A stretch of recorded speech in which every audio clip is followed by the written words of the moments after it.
From the basics of making roux to picking the perfect cheeses for the job, I'm teaching you how to make the creamiest mac and cheese ever. That is ridiculous. I'll start by cooking my pasta. I'm just using a classic elbow macaroni. I love to choose the elbow pasta that has little ridges in it. That's gonna be a little vessel for trapping more sauce. You also wanna be sure and salt your pasta water. This is the first step of adding great flavor. Let's talk about the cheeses. You can go with whatever color you like, but I do recommend a sharper version because the milder cheeses just get lost in the cream sauce. Here's my lesson. Shred your own cheese. Not only do you get more cheese in an 8-ounce package, but it's gonna melt better, it's gonna be creamier, and it's gonna have better flavor. To use your food processor, you take the center of the blade out, place the cheese shredding blade right on top, turn it on, and just feed your cheese through the chute. This happens in like 2 seconds. It's that easy.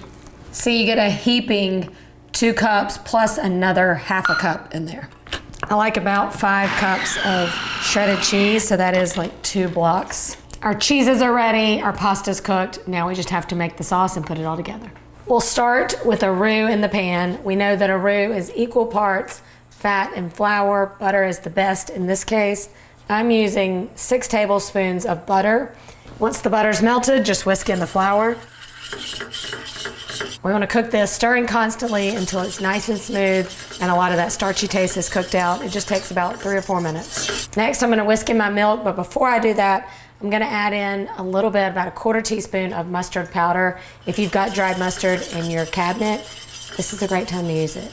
All right, and then whisk in your milk. I'm going in with about 3½ cups of whole milk. For extra indulgence and creaminess, you could use heavy cream or half and half. I like a good whole milk because that's what I have on hand and I don't have to buy anything else. Plus, it's rich and creamy enough. Once that's all incorporated, you're gonna bring the mixture up to a simmer, whisking occasionally until it bubbles. That is gonna tell you how thick the sauce is gonna be. You will not know the thickness of your sauce until it reaches that boiling point, or at least that bubbling point. Then we'll just let it simmer for about 5 minutes before we add in our cheeses. The sauce is getting thick and rich. It's just come to a simmer, and this is when I like to add my 3 ounces of cream cheese and let that melt in there as well. The tanginess in there just kind of cuts through the richness in the mac and cheese. Once that cream cheese is melted and it's simmered for about 4 or 5 minutes, season it with a little salt and pepper.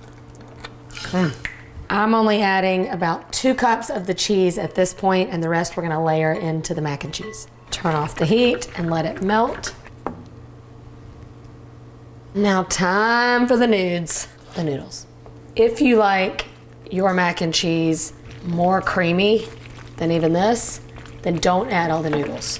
For just super creamy stovetop mac and cheese, you could stop here. You could stir in a little more cheese and be done with it, but baking it just kind of brings it all together. To build it, I like to start by greasing my casserole dish with a little cooking spray or butter. Then we're going in with half of our mac and cheese, and then about 1.5 cups of the cheese that's left, and then the rest of the mixture. If you feel like your cheese sauce and your noodles get a little too thick, you can always thin it out by adding another 1/4 cup of milk. At this point, I'm just topping with the rest of the cheese. If you want a crunchy topping to your mac and cheese, I like to do about 1/2 cup of panko breadcrumbs tossed with a couple tablespoons of Parmesan cheese, tablespoon of olive oil, and some salt and pepper. Sprinkle that on just before it bakes. I'm just doing cheese because it just sounds good. Okay, so everything in here is cooked. We're gonna bake this in the oven just until it's all gooey and bubbly and a little bit golden brown. Takes about 30 minutes at 350 degrees. If you want to make this ahead of time, stop right here, wrap it in plastic, and stick it in the fridge. When it comes time to bake it, you want to pull it out about an hour before so that it can kind of come to room temperature, and then it's going to take about twice as long in the oven. Gosh, y'all, look at this. This is what they call sinful. Have you ever seen anything more beautiful? Look how creamy.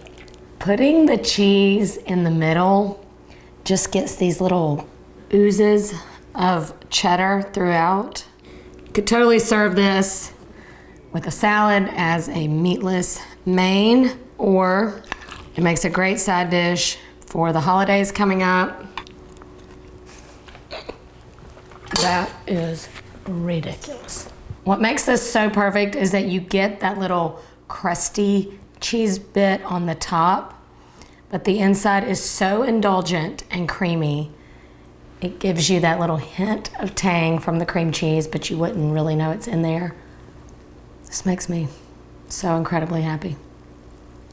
What is your secret to the perfect mac and cheese? Tell me in the comments, and give this recipe a try next time you're in the mood for some super cheesy comfort.